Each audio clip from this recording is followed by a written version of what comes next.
윤석열 대통령이 취임 후 첫 4.19 혁명 기념식에 참석했습니다. 피로 지킨 민주주의가 사기꾼의 농락당해서는 안 된다. 네, 이 기념사 내용을 두고 정치권에서 공방이 벌어졌는데요. 어제 현장으로 가볼까요? 어제 오전 서울 수유동 국립 4.19 민주묘지에서 열린 4.19 혁명 기념식 현장입니다. 윤석열 대통령은 지난해 당선인 신분일 때에 이어서 올해도 4.19 기념식을 찾았습니다. 윤 대통령이 입장하면서 민주당 이재명 대표 악수하는 모습도 보셨는데요. 자, 그런데 이어진 대통령 기념사에서 민주당을 겨냥한 듯한 표현이 등장했습니다. 우리가 피와 땀으로 지켜온 민주주의는 늘 위기와 도전을 받고 있습니다. 독재와 폭력과 돈에 의한 매수로 도전을 받을 수도 있습니다. 거짓 선동, 날조 이런 것들로 민주주의를 위협하는 세력들은 독재와 전체주의 편을 들면서도 겉으로는 민주주의 운동가, 인권 운동가 행세를 하는 경우를 세계 곳곳에서 저희는 많이 봐왔습니다. 이러한 거짓과 위장에 절대 속아서는 안 됩니다. 4.19 혁명 열사가 피로써 지켜낸 자유와 민주주의가 사기꾼의 농락당해서는 절대 안 되는 것입니다. 자, 돈에 의한 매수, 민주주의를 위협하는 세력, 사기꾼. 이런 표현이 돈봉투 의혹을 받고 있는 민주당을 가리키는 거 아니냐 이런 해석이 나왔는데요. 민주당 이재명 대표는 껍데기는 가라는 신동엽 시인의 시 한 구절을 인용하며 윤석열 대통령을 에둘러 비판했고요. 민주당은 4.19 혁명 기념사는 정치 선동의 수단이 될 수 없다면서 반발했습니다. 윤석열 대통령이 4.19 혁명 기념사를 야당과 언론을 공격하기 위한 수단으로 삼은 점은 매우 유감스럽습니다. 대통령이라면 4.19 혁명 기념사를 국민 통합과 여야 화합을 위해 써야 합니다. 대통령실은 4.19 기념사는 특정 현안이 아니라 일반적인 현상을 통틀어서 얘기한 거라고 설명했고요. 국민의힘은 민주당의 반응을 두고 기념사 어디에도 야당에 대한 언급은 없는데 도둑이 재발절인 거냐면서 맞받았습니다. 들어보시죠. 민주당의 날선 반응을 접하니 도둑이 재발절이나라는 속담밖에 떠오르지 않습니다.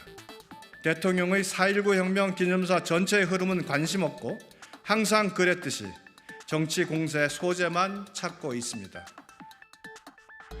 어제 4.19 혁명 기념식에는 국민의힘 김기현 대표도 참석했는데요. 김 대표는 이날 대구로 내려가 박근혜 전 대통령을 예방하려던 일정을 미루고 기념식에 참석한 것으로 알려졌습니다. 최근 김재원 최고위원의 5.18 정신 헌법 전문 수록 반대, 전광훈 목사 관련 발언으로 논란이 된 가운데 중도, 진보층을 의식한 행보 아니냐 이런 해석도 나오는데요. 당 윤리위원회가 김재원 최고위원에 대한 징계 절차에 들어갈 거라는 전망 속에 당내에서는 김 최고위원이 자진 사퇴해야 한다 이런 주장까지 나왔습니다. 당을 위한다면 어찌됐건 지금 김기현 대표께서 지금 취임한 지 한 달 됐잖아요. 그렇다면은 최고위원들의 발언이 지금 이제 그 수위가 좀 지나치잖아요. 그렇다면 한 번에 어떤 결단은 좀 필요하지 않을까라고 생각합니다. 아, 그러면 김재원 최고위원의 자진 사퇴가 맞다 이렇게 개인적으로 보시는 건가요? 자진 사퇴는 뭐 그분의 판단을 맡기겠는데요. 그래도 어떤 조치가 좀 필요하지 않을까 생각합니다. 본인 스스로의 조치? 그게 가장 현명하겠죠. 어떻게 보면은 본인 스스로의 조치 말씀하시면 네네. 당이 어떤 윤리위원회 이런 조치가 아니고. 네네. 네, 앞으로 국민의힘의 조치가 주목됩니다. 자, 이런 가운데 돈봉투 의혹에 휩싸인 민주당은 프랑스에 머물고 있는 송영길 전 대표를 향해서 귀국해서 직접 입장을 밝혀야 한다는 성명이 잇따랐습니다. 앞서 이재명 대표는 송 전 대표에게 조기 귀국을 요청했는데요. 하지만 송 전 대표 돈 봉투 의혹은 물론 귀국 문제에 대해서도 오는 22일 기자회견에서 밝히겠다는 입장이죠. 자, 민주당 내 최대 의원 모임에서는 사실상 귀국을 거부하는 거냐며 당초 7월로 예정된 귀국 일정을 앞당기라고 압박했습니다. 초선 의원들도 나서서 송 전 대표의 잦은 귀국과 또 지도부의 자체적인 사실 규명을 촉구했습니다. 오히려 나서서 본인의 해명을 하고 적극적으로 당을 보호해야 되는 입장에 서야 되는 것이지 지금 해외에 계시면서 귀국 일정을 늦추면서 이 문제들을 처리할 것은 아니라고 판단하고요. 당 지도부는 수사만 기다릴 것이 아니라 보다 적극적으로 사실관계를 확인하고 엄중한 조치를 취해 주십시오. 아직 구태가 남아있다면 모두 드러내 일소하고 완전히 새로운 당으로 다시 태어나는 노력을. 친문계에서도 당 지도부의 조치가 충분치 않다고 지적했는데요. 송 전 대표의 귀국을 요청은 했지만 현실적으로 아무런 조치가 이루어지지 않았다는 겁니다. 지도부에서 했던 조치가 다 종결 완결이 아니고 계속적으로 추가적인 조치를 고민하고 있고 하리라고 생각을 합니다. 충분히 저희들 의견도 전달하고 있습니다. 그런 의견들 전달하는 것이 지도부에서 잘 표현되기를 일단은 기대하고 지켜보겠습니다. 이낙연계인 윤영찬 의원은 언론에서 알린 것처럼 지난해 이미 언론에서 녹취에 대해 송 전 대표에게 문의했고 부인하는 와중에 떠난 것이 사실이라면 충격적이라면서 속히 귀국해 결자 해제하라고 촉구했습니다.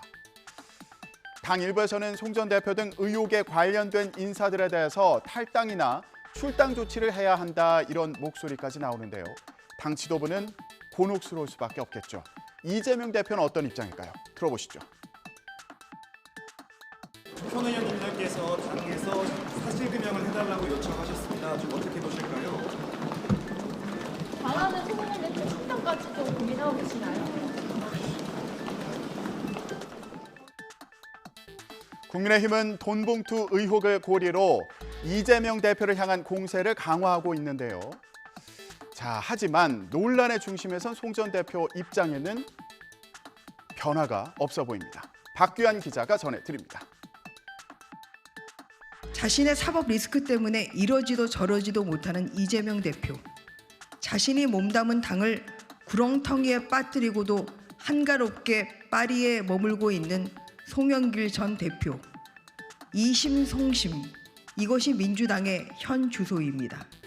하지만 송 전 대표는 프랑스 현지에서 취재진과 만나 귀국 가능성에 대해 22일 기자회견에서 밝히기로 정해놨다며 즉답을 내놓지 않았습니다. 민주당은 오늘 간호법과 의료법 등 쟁점 법안을 토론하기 위한 정책의원총회를 여는데요. 이 자리에서도 당 지도부를 향해 적극적인 조치를 요구하는 목소리가 나올지 주목됩니다. 지금까지 전국 브리핑이었습니다.